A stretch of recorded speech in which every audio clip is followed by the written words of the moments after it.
Hello, I thought I'd do a video on how I fixed my furnace.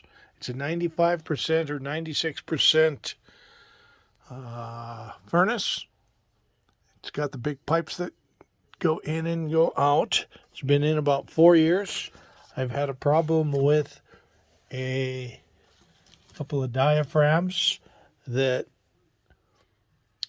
determine the pressure that's in the furnace. They make sure that the blowers are working.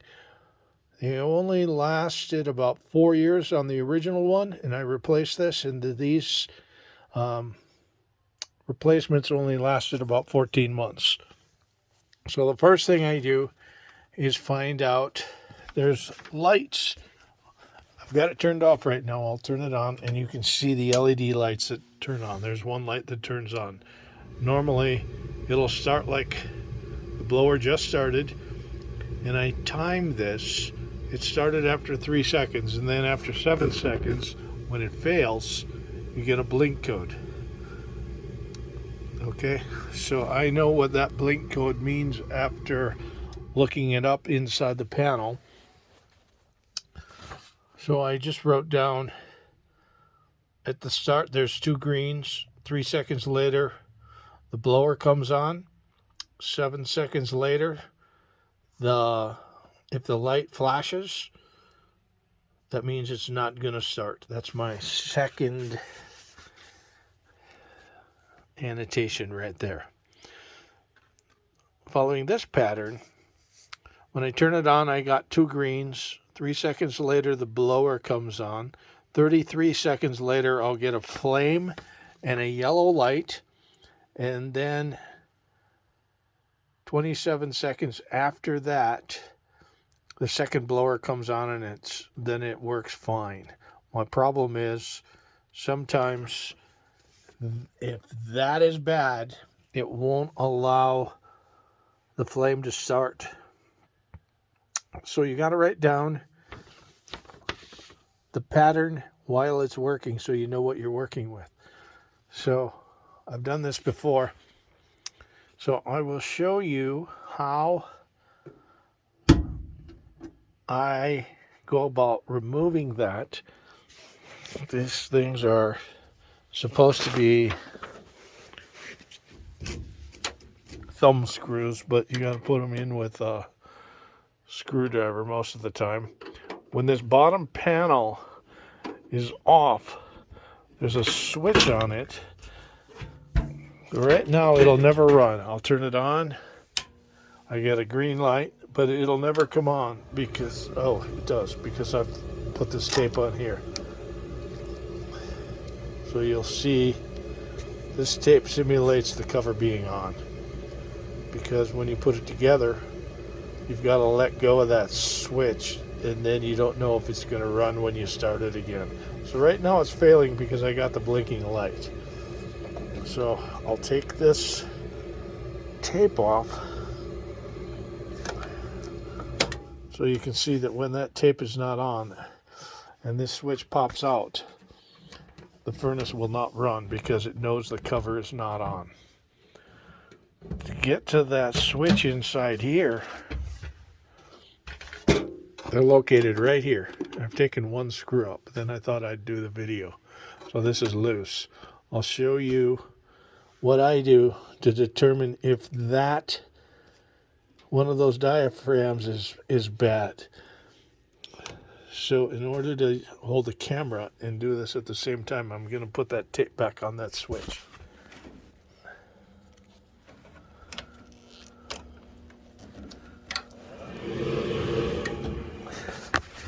So when I start so there's contacts inside each one of these, just like in an old Mustang for the points.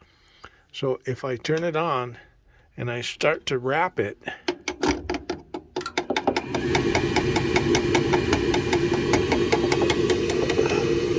I've already got a flashing light, so that's no good. Okay. I'll try it again. Power switch is right there. you've got to make sure that the thermostat upstairs is calling for heat. So I turn it on, I start tapping this. I got 2 green lights.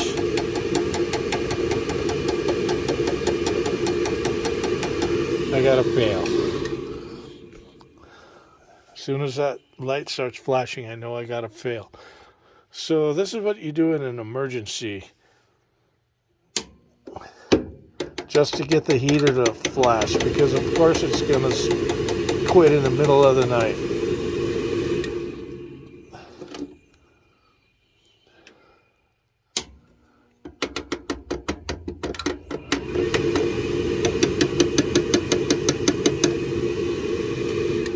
And I don't know which one of these diaphragms is bad.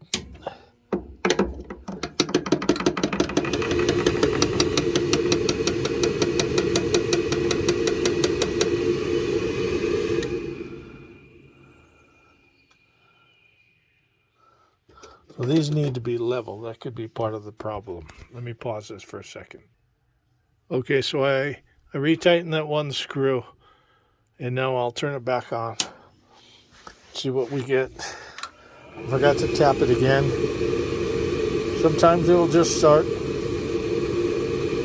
without tapping it, but right now they're level. Oh, flashing again.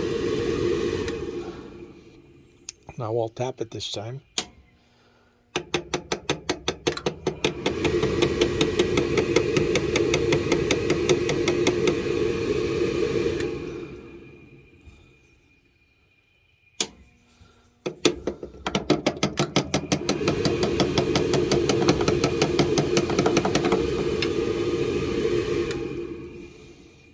One more time and then I'll just change it.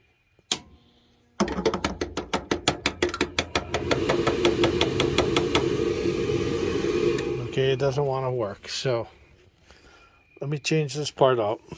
This is the replacement part. Just 2 screws hold it on onto the back. It comes with a tube on it. Tube just hooks up to this rubber tube that goes to the heater. So you've got to make sure this tube is clear. There's no water in it, or no residue, no calcium, nothing like that, or that could be the problem. Back in a minute.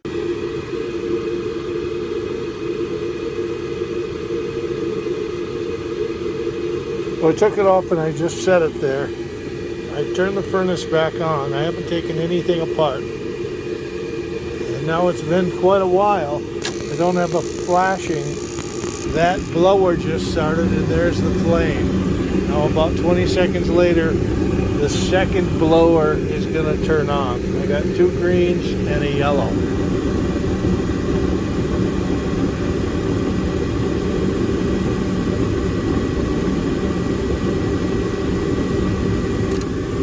Well, there goes the second blower. So now it's blowing through the house. That's a good sequence. I'm going to remove the diaphragms completely now, though. Let me turn it off and on again. Maybe it'll work.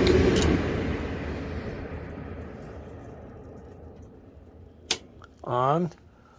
1, 2. I got 2 greens. 5, 6, 7, 8. 9, 10, 11, 12, 13, 14, 15, 16, 17, 18, 19, 20, 21, 22, 23, 24, 25. So I would do that with a stopwatch if I was really timing, but that just gives you kind of the timing sequence roughly. So because I had so many bad starts, I'm going to change that part out. Be back. Well, the way I'm going to change this with the wires is I wrote down the sequence where the wires go, but as I pull a wire off the bad one, I'll plug it into the same spot on the good one. That way I won't cross any wires. Okay, so when you pull the rubber off of that T-fitting, make sure you're gentle with it so you don't break that T off. Although if you broke it, you could just use the one from the bad one in the good one. I'll now screw this in, and that'll be a fix, I hope. Okay, with the help of my faithful Jack Russell, I've got this back in, and I will reattempt. Everything should work now. It better work now.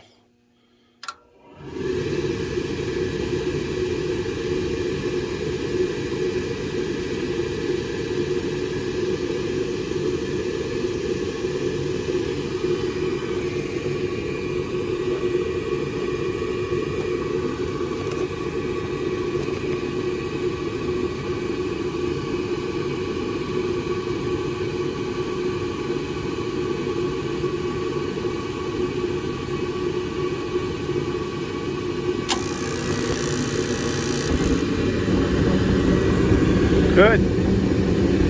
Okay, I'll turn it off and put everything together and do a final countdown. Here we go. I'll give a verbal countdown.